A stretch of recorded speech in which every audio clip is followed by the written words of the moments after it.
வணக்கம் மக்களே! ரொம்ப நாள் ஆச்சு.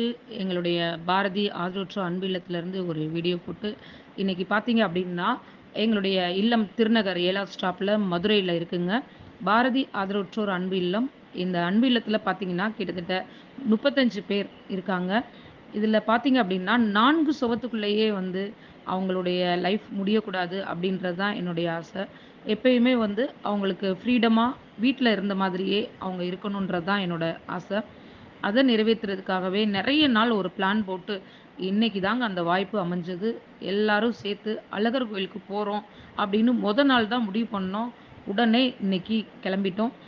எல்லா பாட்டிங்க முகத்திலயும் சந்தோஷம் ரொம்பவே இருந்தது.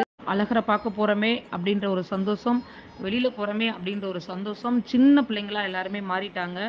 சந்தோஷமா நாங்க எல்லாரும் அழகர் கோயில நோக்கி போயிட்டே இருக்கோம்.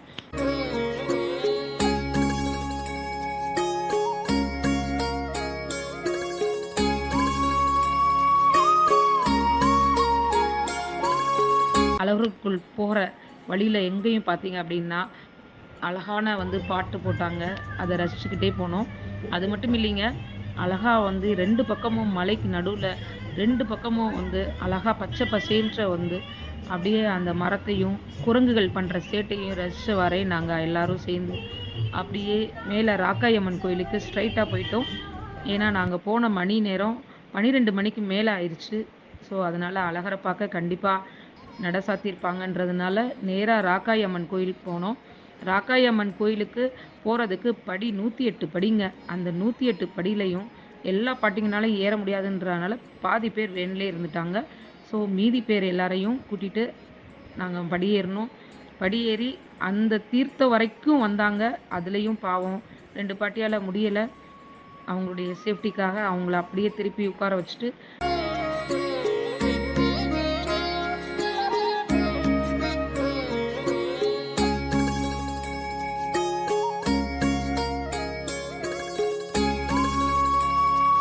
நாங்க எல்லாரும் வற்றாத கூபுர நங்கைன்னு சொல்ற அந்த கங்கை நீராடிட்டு, புனித நீராடிட்டு வாட்டர் கேன்ல எங்களுக்கு தேவையான அளவுக்கு தீர்த்தத்தை எடுத்துட்டு, நாங்க எல்லாரும் அப்படியே ராக்காயி அம்மன் கோயில்ல பட்டுடுத்தி, அர்ச்சனை பண்ணி, சிறப்பா வேண்டிட்டு, மனசுக்கு என்னென்ன வேண்டணுமோ அது எல்லாத்தையும் எல்லா பாட்டியும் வேண்டுனாங்க.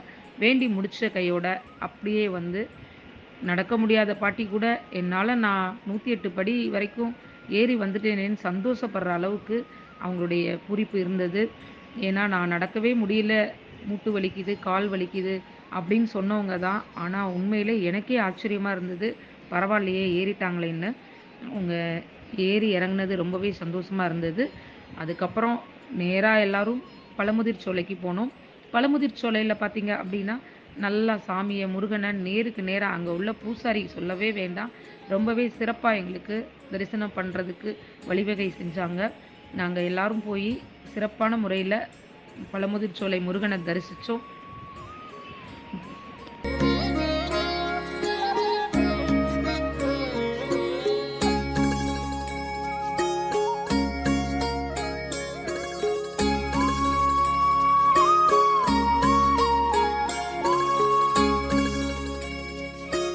முருகன தரிசிச்சாச்சு. அதுக்கப்புறம் என்னங்க பிரசாதம் தான். அங்க விக்கிற அதிரசம், லட்டு, முறுக்கு இப்படின்னு பிரசாதங்கள் நெறைய வித்துட்ருந்தாங்க. பாட்டிங்களுக்கு வேண்டத வாங்கி சாப்பிட்டோம் உட்காந்து எல்லாரும். வாங்கி எல்லாரும் பகிர்ந்து சாப்பிட்டு முடிச்சுட்டு, எங்களுடைய அப்பாவும், அம்மாவும் கூட்டிட்டு நான் வந்திருந்ததுனால, அம்மா நேரடியாவே சொல்ட்டாங்க. நாகம்மா கோயிலுக்கு போணும் அப்படின்னு. அங்க பக்கத்திலேயே இருந்த நாகம்மா கோயில்ல போய் சாமிய கும்பிட்டு மற்ற பாட்டிங்க எல்லாரும் காரில் உட்காந்துருந்தாங்க. நாங்கள் போய் சாமியை கும்பிட்டு முடிச்சுட்டு அதுக்கப்புறம் நேராக கீழே பார்க்கு வந்தோம். உண்மையிலே பார்க் ரொம்பவே சூப்பராக இருந்ததுங்க. எங்களுக்காகவே அமைச்சு கொடுத்த மாதிரி குடில் குடிலாக இருந்தது. நாங்கள் ஒரு குடில் ஃப்ரீயாகவே இருந்தது. நாங்கள் அந்த குடிலில் போய் உட்கார்ந்தோம் எல்லாரும். உட்காந்து முடிச்சு எல்லாருக்கும் கொண்டு வந்த புளியோதரையை பகிர்ந்து எல்லாரும் கூட்டாஞ்சோறு மாதிரி எல்லாரும் பேசி சிரித்து மகிழ்ந்து உட்காந்து சாப்பிட்டுட்டு இருந்தோம். சாப்பிட்டு முடிஞ்சு மணி வேற இன்னும் 4 மணி ஆகவே இல்லை. நட தொடக்க கொஞ்சம் லேட்டாக இருந்தது. ஒரு அரை மணி நேரமும் பார்க்கை சுற்றி பார்த்துட்டு சில பாட்டிங்க டயர்டாகி தூங்கிட்டாங்க. சில பேர் சும்மா வாக்கிங் போயிட்டு இருந்தாங்க. சில பேர் சும்மா விளாடுற மாதிரி ஃபோட்டோ எடுத்துக்கிட்டு செல்ஃபி எடுக்க ஃபோட்டோ எடுக்கன்னு இருந்தோம். அதையெல்லாம் முடிச்சுட்டு நேரா கீழ இறங்குனோம். இறங்கி முடிச்சு கார் பார்க்கிங் பண்ணதும், நேரா 18ஆம் படி கருப்பணசாமிய எல்லா பாட்டியும் கூட்டிட்டு போயி வேண்டியாச்சு. வேண்டி முடிச்ச கையோட அழகர பார்க்க போ வேண்டாமா? அழகர பார்க்க போணும்னா கொஞ்சம் தூரம் நடக்கவே ஆகணும். பாட்டிங்களுக்காகவே இது என்ன ஸ்பெஷல் அப்டின்னா, இன்னைக்கு எத்தனையோ தடவ அழகர் கோயிலுக்கு வந்திருக்கோம். இந்த மாதிரி நான் பார்த்ததே இல்ல. ரோப் கார் வசதி இப்போ சிறப்பாவே செஞ்சிருக்காங்க. உண்மையிலே ஒரு கட்டணம் கூட வாங்காம, அழகா வந்து அங்க வாயில்ல இருந்து கோவில் வாசல் கிட்ட வரைக்கும் இறக்கி விடுறாங்க. முதியோர் ஊனமுற்றவங்களுக்காக. இந்த சர்வீஸ் ரொம்பவே எங்களுக்கு யூஸ்ஃபுல்லா இருந்ததுங்க. அதுல எல்லாரையும் ஏத்திட்டு நாங்களும் ஏறிக்கிட்டோம். ஏறி போய் ரோப் கார்லயே இறங்குனோம் அழகர் கோயில் வாசல்ல. அழகர் கோவில் சன்னதி பக்கத்திலேயே நாங்க ரோப் கார்ல இறங்குனோம். இறங்கி ஒவ்வொரு பாட்டியும் கூட்டிட்டு போனோம்.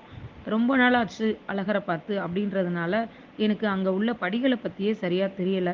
ஆஹா! ஒரு 2 பாட்டி ரொம்பவே திக்காடி போயிட்டாங்க. ஒரு பாட்டி மூச்சு வாங்குதுன்ருச்சு. ஒரு பாட்டிக்கு படபடப்பா வருதுன்ருச்சு. ஆனாலும் "இவ்ளோ தூரம் வந்துட்டோமேம்மா, நாங்க அழகர பார்க்காம எப்படி போகறது? அப்படின்னு தான் நான் வந்தேன்" அப்படின்னு சொன்னாங்க. ஆனாலும் எனக்கு ஒரு சின்ன ஒரு கவலை இருந்தது. ஏதாவது ஆயிருந்துச்சுன்னா, பாட்டிக்கு என்ன செய்ய? அப்படின்ற கவலை தான். அதையும் தாண்டி அந்த பாட்டியோட ஆசை நிறைவேறுச்சு. ரொம்ப நாளா ஆசைப்பட்டேன். ஆனா, இன்னைக்கு நிறைவேறுச்சுன்னு சொன்னப்ப, அது விசாலாட்சி பாட்டி ரொம்பவே திக்குமுக்காடுனாங்க. அதெல்லாம் தாண்டி அவங்கள எப்படியோ ஒவ்வொரு படியா ஏத்தி, கைய புடிச்சு நடக்க முடியாதவங்களுக்கு ரொம்பவே ஹெல்ப்ஃபுல்லா இருந்தோம். எங்களுடைய டீம்ல இருந்த பிரியா அண்ட் ஆனந்தி, அதுக்கப்புறம் வந்து கணேசன் சொல்லி ஒருத்தரு. இவங்க எல்லாரும் சேர்ந்து அரவணைச்சு எல்லாரையும் கூட்டு போனாங்க. நானும் எல்லாரையும் சேர்த்து கூட்டு போனதுனால, எனக்கு ஒண்ணும் பிரச்சனை இல்ல. சேஃபா சாமிய கும்பிட்டோம். அழகர பார்த்ததுல ரொம்பவே மகிழ்ச்சி. வைகை ஆத்துல தான் அழகர பார்க்க போயி மிஸ் ஆயிருச்சு. அவர பார்க்கவே முடியல. ஆனா பக்கத்துல, ரொம்பவே பக்கத்துல பார்க்குற தரிசனம் இன்னைக்கு கிடைச்சதுல ரொம்பவே சந்தோஷம். எனக்கு மட்டும் இல்லைங்க. எல்லா பாட்டிங்களுக்குமே. தரிசனம் முடிச்சுட்டு வர்ற வரைக்கும் ரோப் கார் வெயிட் பண்ணுச்சு. வரவுமே 2 ரோப் கார்ல எங்களுடைய பாட்டிங்களும், நாங்களும் ஏறுனோம். ஏறி எங்க இறக்கி விடணுமோ, அதே இடத்துலயே ஸ்பாட்ல இறக்கி விட்டாங்க. இறக்கி முடிக்கவுமே ஒரு குரூப் ஃபோட்டோ எடுத்தோம். எங்களுடைய பேனர வச்சு குரூப் ஃபோட்டோஸ் 2, 3 எடுத்துக்கிட்டோம். அதுக்கப்புறம் வந்து ரொம்பவே எல்லாரும் டயர்டா இருந்ததுனால, அப்படியே நம்ம வந்து கிளம்பிர்லான்னு முடிவு பண்ணோம். மணியும் 5:30க்கு மேல ஆயிருச்சு. 6 மணி ஆனதுனால இல்லத்துக்கு போக வேண்டிய டைம் ஆயிடுச்சு அப்படின்னு சொல்லி எல்லாருமே சந்தோஷமா அழகர பார்த்த நிம்மதியில எல்லாரும் வேன்ல ஏறி கிளம்பிட்டோம். சூப்பரா இருந்தது இந்த ட்ரிப். உண்மையிலேயே ரொம்ப சந்தோஷமா பாட்டிங்க ஃபீல் பண்ணாங்க. ரொம்ப நாள் கழிச்சு அவங்க எல்லாரும் ரொம்ப சந்தோஷமா இருந்தத உணர முடிஞ்சது. நம்மால முடிஞ்சது அடுத்தவங்கள சந்தோஷப்படுத்தி பார்க்கணுங்க. அதுதான். எப்பயுமே நாம சந்தோஷமா இருக்கிறது மட்டும் முக்கியம் இல்ல. நம்ம சார்ந்தவங்களையும் சந்தோஷமா வச்சுக்கணுன்றது தான் என்னுடைய எண்ணம். அந்த எண்ணம் இன்னைக்கு நிறைவேறுச்சு. ரொம்பவே நான் சந்தோஷமா இந்த வீடியோவ போடுறேன். Thank you. இந்த வீடியோ பார்க்குறவங்க கமெண்ட் பண்ணுங்க, ஷேர் பண்ணுங்க. இந்த வீடியோவ புதுசா பார்க்குறவங்க, சப்ஸ்கிரைப் பண்ணாதவங்க கண்டிப்பா எங்களுடைய சேனல சப்ஸ்கிரைப் பண்ணுங்க. Thank you so much.